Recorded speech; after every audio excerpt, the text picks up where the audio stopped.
Guitar intervals, C major, A minor, and related modes. This time looking at the C major scale, otherwise known as the Ionian mode, focusing on centering around measuring from the C note located on the fourth string down from the top of the guitar, fret number 5, and this is part number 1.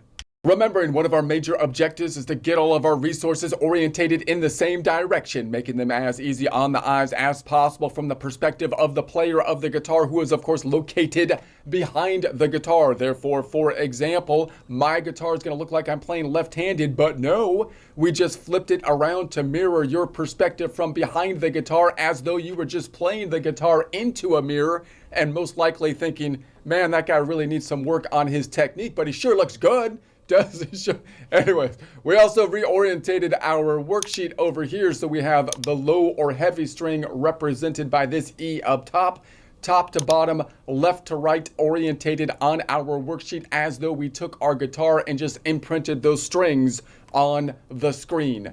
This time we're going to be working on our intervals again, going back to the Ionian mode, what I would call mode number 1, also known as the major scale, but we're focusing around a new pivot point. So you might be thinking, oh man, we already went through all the intervals on the Ionian mode. I don't want to go through that again. I already kind of know the major scales to one I know best, but as I go through my exercises, and I say that to myself, so possibly I'm weird and you're not saying that to yourself, but I say that to myself, and I'm thinking, well, yeah, but I went around the C up top here, and most of the times when we learn the intervals, we learn the intervals from the low strings to the high strings, because that would be the normal way we would construct chords. So oftentimes, if you're not used to playing on the higher pitched strings or the strings on the bottom of the guitar, then you might not be as used to thinking of the intervals above that note.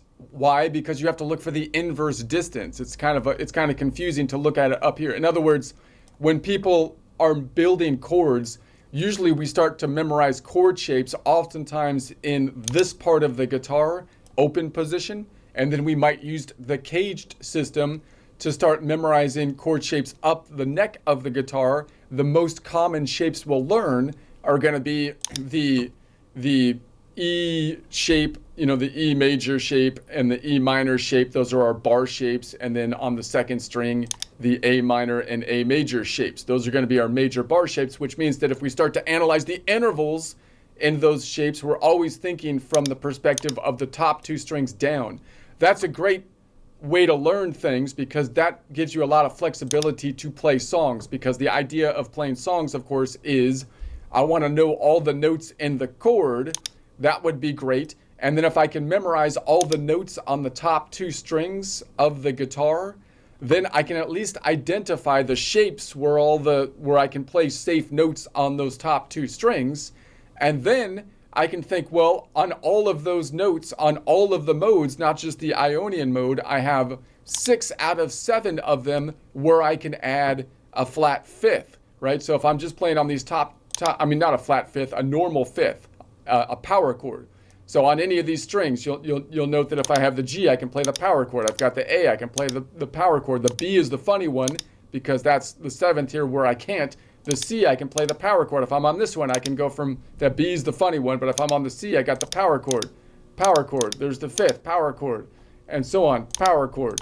So that is useful, because that allows me to at least add something to each note, and I can do like an infinite amount of combinations just with that. And then I would like to add the 3rd, right? If I add the 3rd, that's going to distinguish between a minor chord and a major chord. But to know that, I'm going to have to somehow differentiate when I can add the 3rd and when I can't.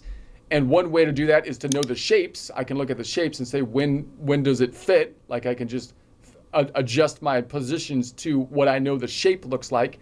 But more likely, when people are thinking of chords, they're going to be thinking of the shapes that are in the scale. And you start to learn that the 1, 4, 5 are going to be like the blues pattern in a major scale, and therefore have a major 3rd, and therefore would build a shape which would be an E major shape, right?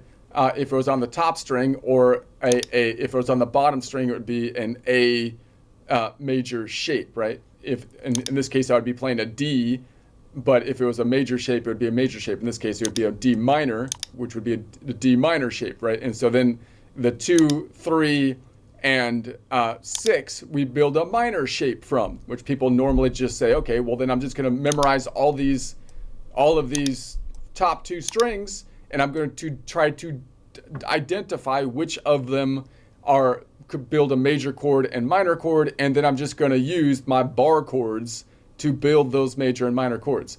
All right, that's great. But if I want to get some more complex chord stuff, then it would be nice if I can see the intervals from the shapes down here and be starting to build other triads. Why is that useful? Because then you have different voicings of the same thing, which is pretty cool, right? So now instead of just doing power chords up the top, which is still cool, or you could do power chords all the way down, right? Adding the 5th, or instead of just using the bar shapes, which is the E shape, the E shapes, A minor and major, and the A shapes, minor and major on this string, you can then start to incorporate just 3 note shapes. 3 note shapes are useful because that's all you need to create a triad. And if you play on these higher pitched strings, then when you're playing with other things, either layering your own tracks or playing with a band, you're less likely to clash with like other people that are on different pitches, right? So oftentimes if you're not the lead, I mean, if you're not just playing chords, then you might want to be working up here, right? Because then you're going to be playing something different. so we would like to know the intervals up here, and it's less common for people to look at the intervals and try to make the chords, building them up. And again, we can kind of recognize those as we look at the intervals. You can start to see them within the shape. You can say, oh, well, that's like the bar shape, but it's just the bottom part of the bar shape.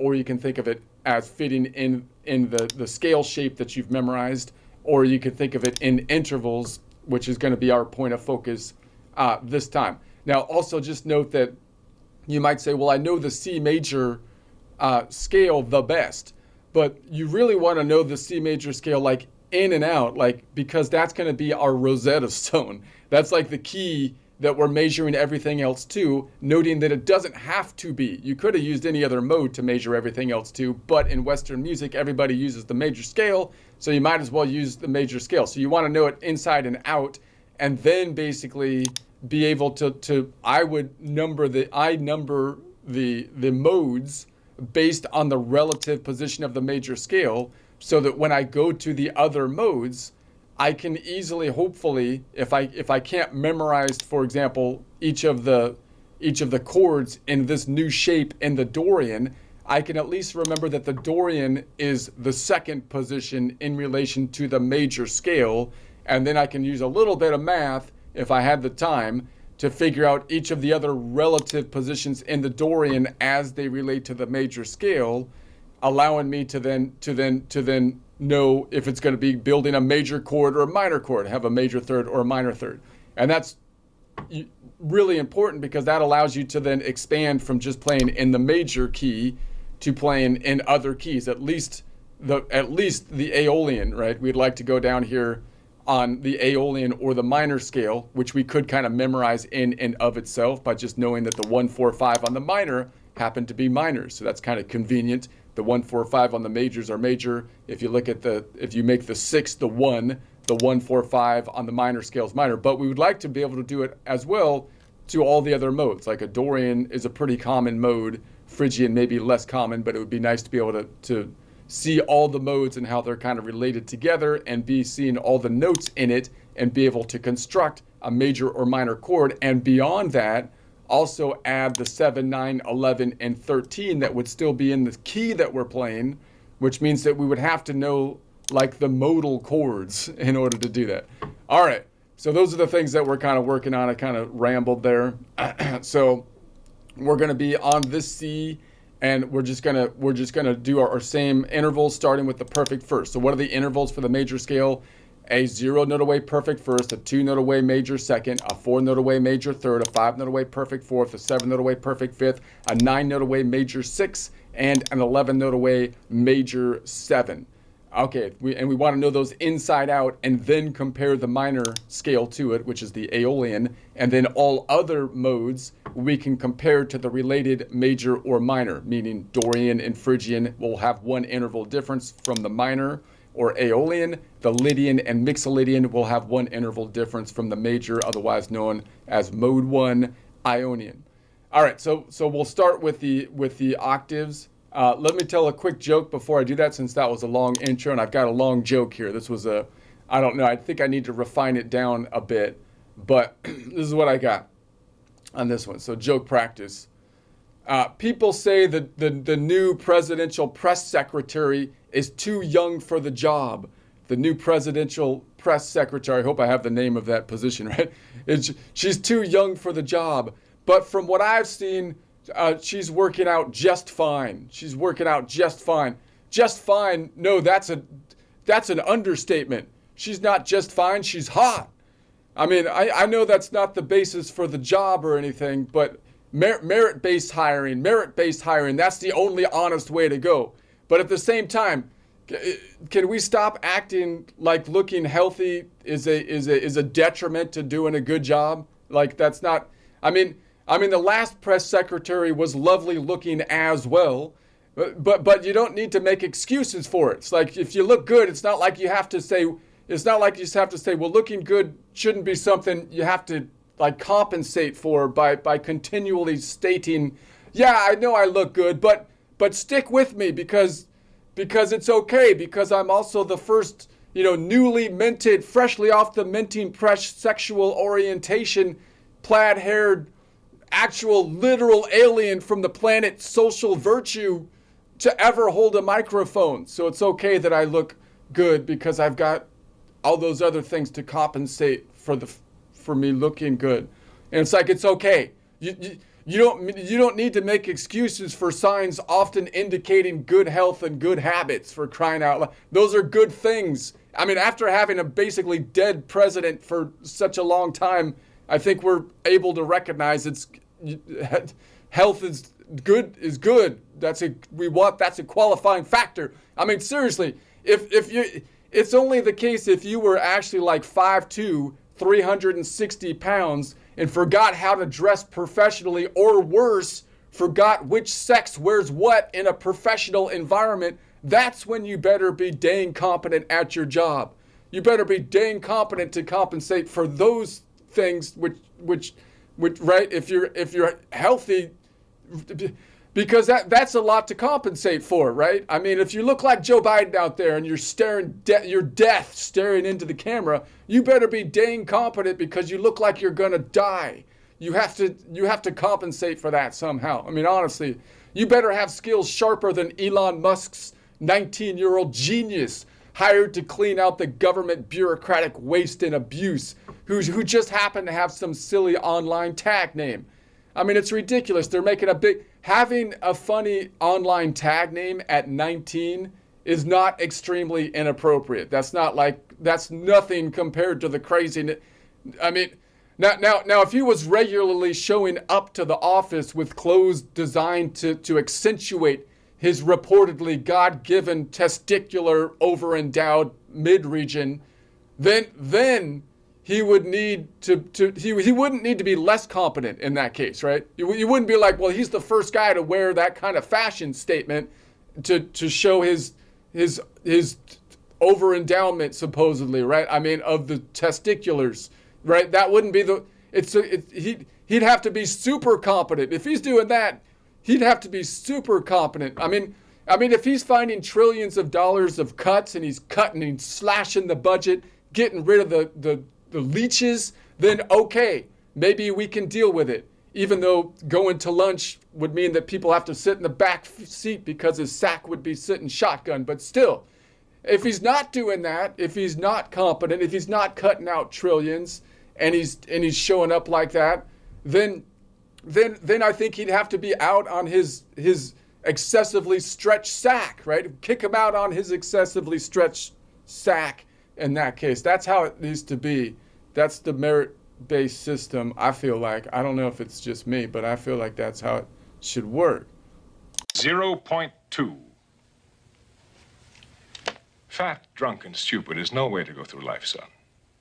Let's start by looking at the octaves, remembering that if we took all the notes in the musical alphabet, which can be represented by going from fret 1 to fret 12, and we can go to any of the strings and do that, but it might be easiest to see by going to the B string, but measuring from fret 1, which is C, to fret 12, which is B, and then it repeats again on fret 13. If we took all of these notes and bent them into a circle, then we can imagine that we have like a track and field lap with a unit of measure of 12 half steps long would be the idea, right? So if I want to go fully around the track, then I would have to take 12 steps to go around the track. Therefore, for the interval of the perfect first, there is no inverse of it. So you'd have to go all the way around the track one way or all the way around the track the other way. There is no inverse. We're also not going to be getting into octaves here so much. We're just basically imagining it in pitch around in a circle. Okay, so if I go above the C, then we could say then where we're going, it's going to be up here. So let's measure it out. So if I go above it, I usually call that -5 when I go up, and then +5 when I go down, and then when I go this one, I'm going towards the positive number, so -5 distance between the strings, except when you're between these two strings, that's where the fault line is. This is the tectonic plate. So it's going to be -5, 4, 3, 2, 1, 0, or 12. So let's count it out this way. If I was here, it's be -5, 4, 3, 2, 1, 0, or 12. Boom, boom. So those are actually the same note. But they're going to have a different feel to it because there's different locations on the guitar, different bending opportunities and whatnot. So don't get into the idea that you can just play either one and it'll be exactly the same. They're not. But anyways, so that means that if I go up one string, then the octave, which will be the same note in this case, but another C, will be 5 frets forward unless I cross the fault line, which would only happen on the B string. So if I was on the B string and I go up one string, I would be here. So that would mean it would be tighter. Why? Because this tectonic plate moved the root, or the root that we're measuring from forward. So the rule would be, if I go up one string, then the octave or the same note will be 5 frets forward unless I cross the fault line, which would only happen on the B string, in which case if I go up one string and cross the fault line, the octave or the same note in this case will be 4 frets forward. All right, let's say we go up 2 strings. If we go up 2 strings, we're going to be here. So we need to go 12 note distance because the inverse would still be 12 note distance. So I'm going to call it -5, -10 between the strings, and then 11, 12 as I go back towards the bottom of the bass or the bottom of the guitar. So it's going to be -5, -10, 11, 12. So boom, boom. So note that this shape is possibly one of the more familiar shapes to look at the octave, but we usually measure it from here.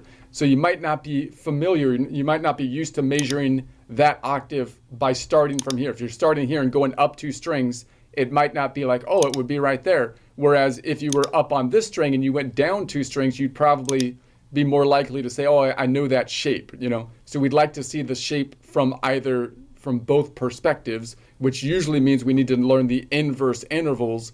But in case of the octave, we don't, because there is no inverse interval because we're going all the way around the track, whether we go clockwise or counterclockwise. That means if I go up 2 strings, the octave is going to be 2 frets back unless I cross the fault line, which would be either on the B or the E string, in which case if I go up 2 strings, it's going to be a little bit longer of a distance because now the root here has been pushed this way, which makes it a longer distance. So if I go up 2 strings, the rule would be then the octave is going to be 2 frets back unless I cross the fault line, which would be on the bottom 2 strings, in which case if I go up 2 strings and cross the fault line, the octave will be 3 frets back. All right, so let's go to the next one, going up to here. Okay, so now we're going to go up 3 strings. So if I go up 3 strings, it's going to be -5, -10, -15. There's only 12 notes in the musical alphabet, so 15 minus 12 is 3. And then when I go this way, I'm going to call it -3. 3, 2, 1, 0. So let's count it out here. It's going to be -5, -10, -15. 15 minus 12 is 3, 2, 1, 0. So boom, boom. So that means if I go up 3 strings, then the octave is going to be 3 frets forward. This is the one we haven't seen as often because we revealed this new string. 3 frets forward unless I cross the fault line, which would happen on the B or the E string. So if I was on like this C, for example, and I went up 3 strings, it would be here. It'd be a tighter distance, less distance. Why? Because the root that we're measuring from has now been pushed forward. So if I go up 3 strings, then the octave is going to be 3 frets forward unless I cross the fault line, which would happen on the bottom 2 strings, the B or the E string, in which case if I go up 3 strings, the octave will be 2 frets forward. Let's go down a string. If I go down a string, it's going to be back here. So note that symmetry right there, which might be useful just to see the symmetry, and that if I go up, because it's the inverse distance, the closest reachable octave or same note in this case would be out here, 5 frets forward. If I go down, then the closest note is going to be 1, 2, 3, 4. Well, it's 4 frets. It would be 5 frets back, but now we're crossing the fault line. So it would normally be 5 frets back, except that we're on the fault line distance. So when we go down this string, we're going to cross the fault line, which happens between the G and the B string. And this is the only place where I would go down 1 string and cross the fault line. So that means crossing the fault line would be -5 out here instead of right below it. And then -5, I'm sorry, just +5, 4, 3, 2, 1, 0. Let's count it out this way. So 5, 4, 3, 2, 1, 0. So boom, boom. All right, so that means if I go down 1 string, then the octave is going to be, and cross the fault line, the octave is 4 frets back. But I wouldn't cross the fault line on any other place except for that G string if I only go down 1 string. Meaning if I was, for example, up here, you could barely see the G out here, the C is here. Even if I'm on this continent, I'm going to call it, this tectonic plate. I know tectonic plates and continents aren't exactly the same, but I think visualizing it that way is helpful. So this like continent down here is like you could still be on it even though it's a small island continent, but it's a pretty island. And so then we have up here where you have the big continent, which is also nice, but you don't have as much ocean view on it.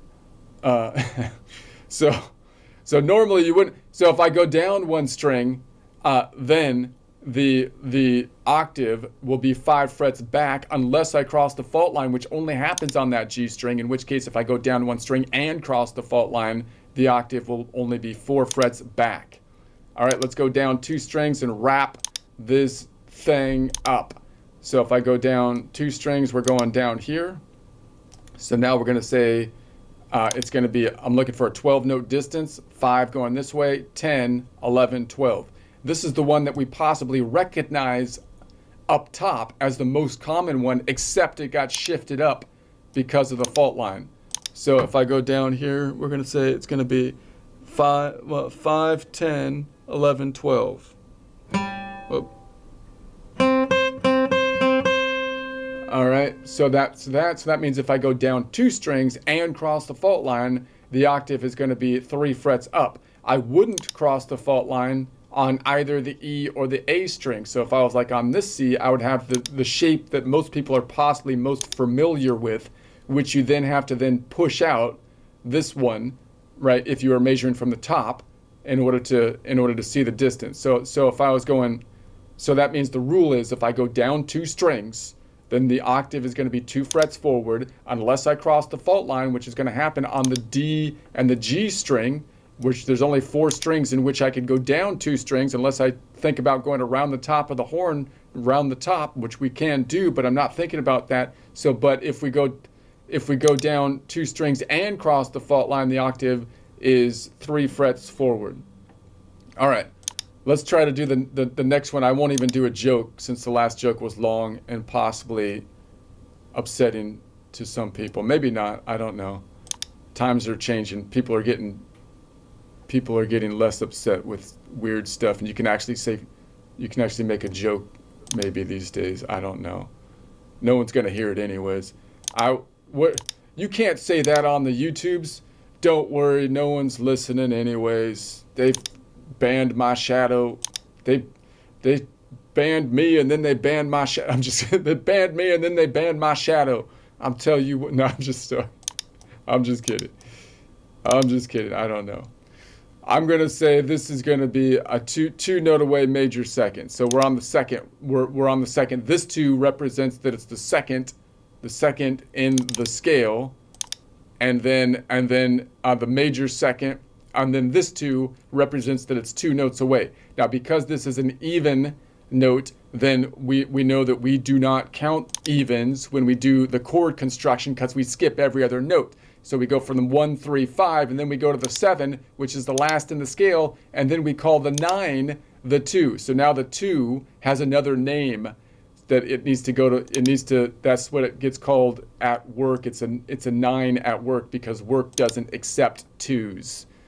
Doesn't accept 2s. No, you are an odd number if you're going to be showing up in this organization. I don't want to hear it. I don't care what you want.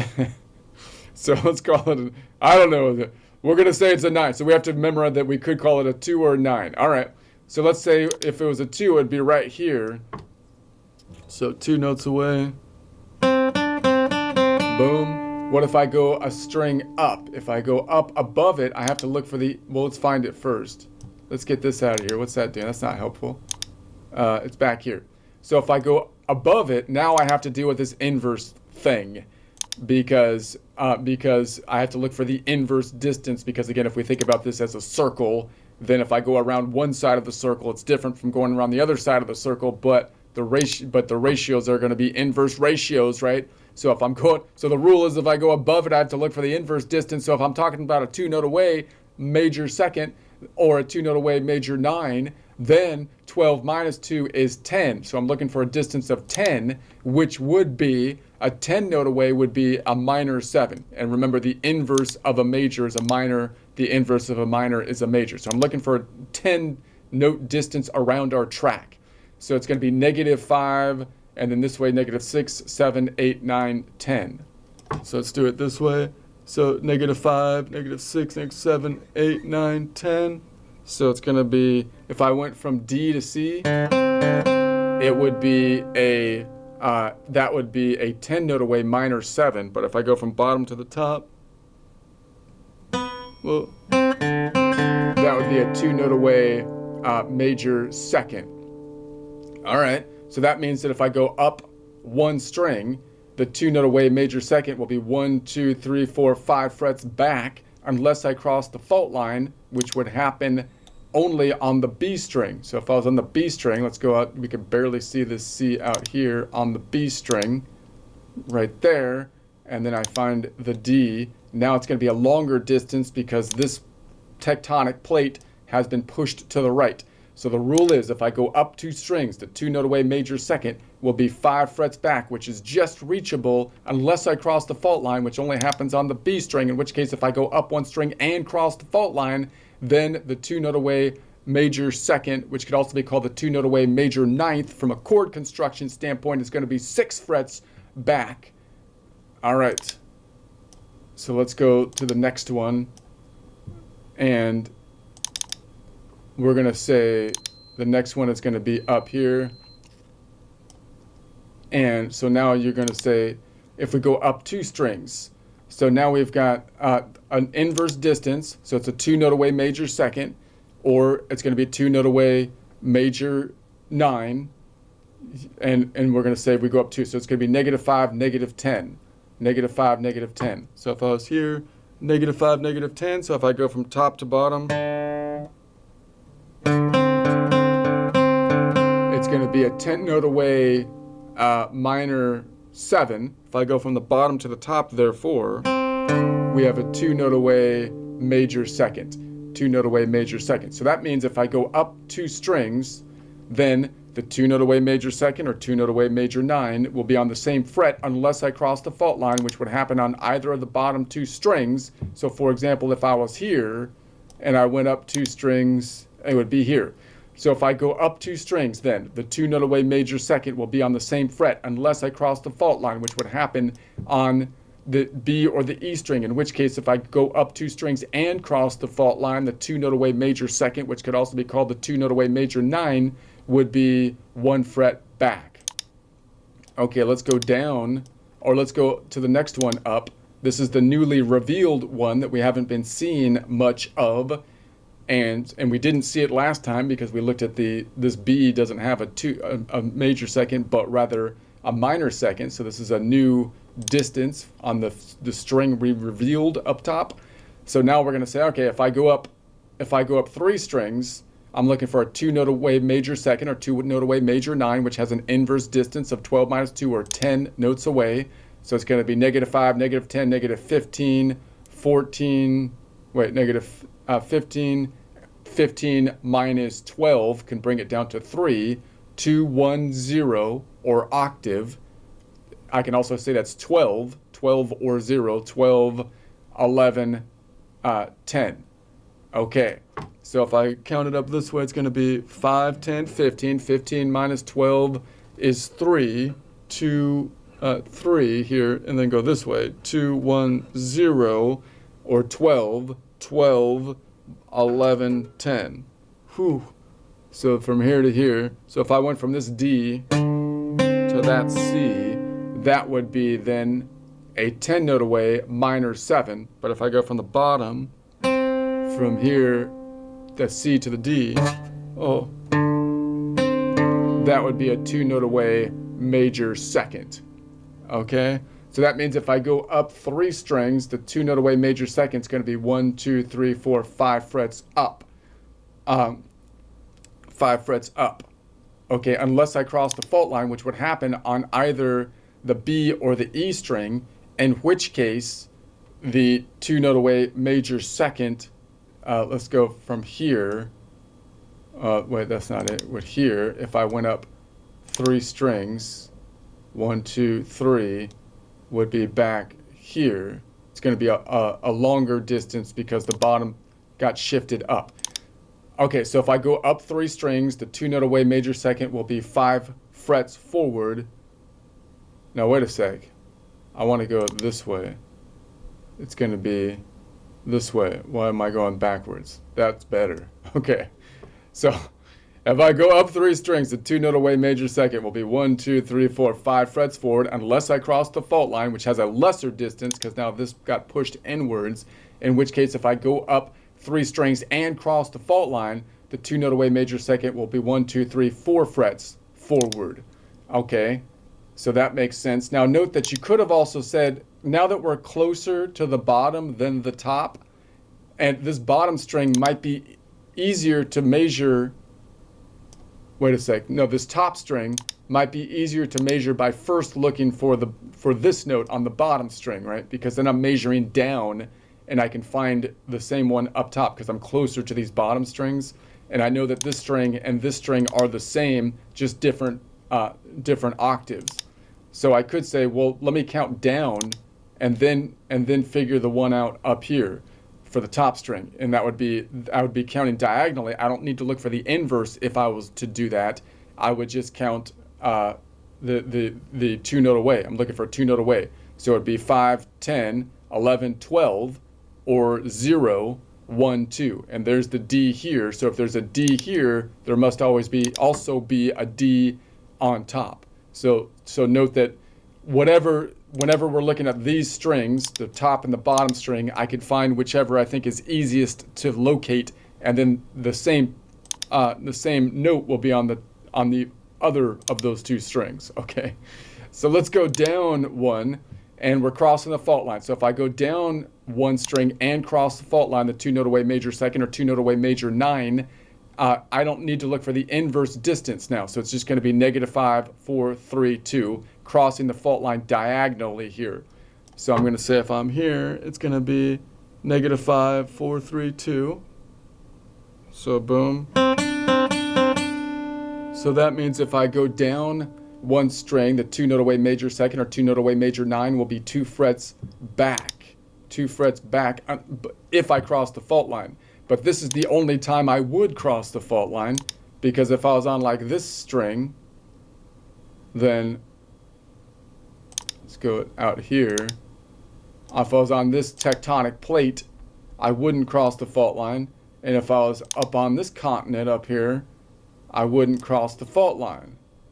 It's only there. That's the only place where the fault line messes it up. You're the weird one. You're the weird one. Okay? Okay? No, you're virtue signaling. You're virtue. So if I go down one string, the 2 note away major second, therefore, or 2 note away major 9 will be 3 frets back, unless I cross the fault line, which only happens on the G string, in which case if I go down one string and cross the fault line, the 2 note away major second or 2 note away major 9 will be 2 frets back in that case. And we already looked at the bottom one here because we looked at it when we were comparing it to the top. So I'll go through that one quickly. I'll just say it's right there. So if I count that one out, once again, 2 note away major second, 2 note away major 9. If I go down 2 strings and cross the fault line, it's going to be here 5, 10, 11, 12. 12 minus 12 is 0, and then 1, 2. Now, I wouldn't cross the fault line if I was up like here, up top. And so then if I went down 2 strings, it would be out here. So that would mean that the 2 note away major second or 2 note away major 9, if I go down 2 strings, the 2 note away major second or 2 note away major 9 will be 1, 2, 3, 4 frets forward, unless I cross the fault line, which would happen on either the D or the G string, in which case if I go down 2 strings and cross the fault line, the 2 note away major second or 2 note away major 9 will be 1, 2, 3, 4, 5 frets forward. All right, so we'll continue on with the third next time, possibly the most important interval. And again, I hope it makes sense that I think a lot of people really don't measure as much from the bottom of the guitar and try to look at the intervals from the perspective upwards. And again, there's multiple ways you can kind of do that. You can break up the shapes, but these intervals, just looking at the intervals is, I think, an underrated thing to do. So, and maybe it's boring, and maybe there's math involved. Maybe it looks like a spreadsheet and you're like, dude, the guitar looks like a spreadsheet. I don't want to do that. But it's good that it looks like a spreadsheet. Spreadsheets are cool, man. All right? If it didn't look like a spreadsheet, it would be lame. Anyways, let's stop it there.